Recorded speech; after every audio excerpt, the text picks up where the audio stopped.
Plus on avance dans le festival du film fantastique de Gérard May, plus le programme se charge, c'est normal, sinon ce ne serait pas drôle. Alors on commence tout de suite avec J'ai rencontré le diable, le grand favori du festival.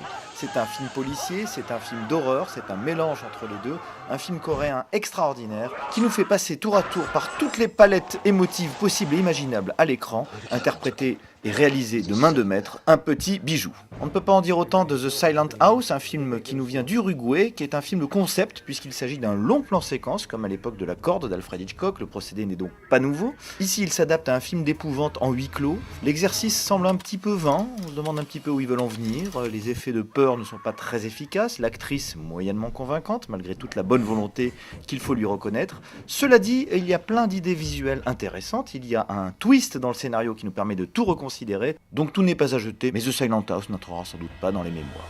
The Loved Ones, un film d'horreur incroyable, qui nous vient d'Australie et qui nous rappelle un petit peu les slashers des années 80, mais ce n'est pourtant pas un slasher, c'est plutôt un film de séquestration dans l'esprit de Misery. Ça ne ressemble pourtant pas non plus à Misery, un film très original, très violent, mais bourré d'humour et bourré de nostalgie, un film incroyable qui vous mettra sur les nerfs, qui est aussi le second grand favori du festival.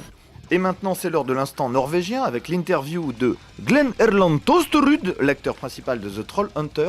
J'ai failli demander à Maurice Barthélémy, membre du jury, de me servir d'interprète, mais en réalité, l'acteur parle en anglais, ce qui nous arrange. It was one of the biggest hits this year, and it started in October and it's still showing.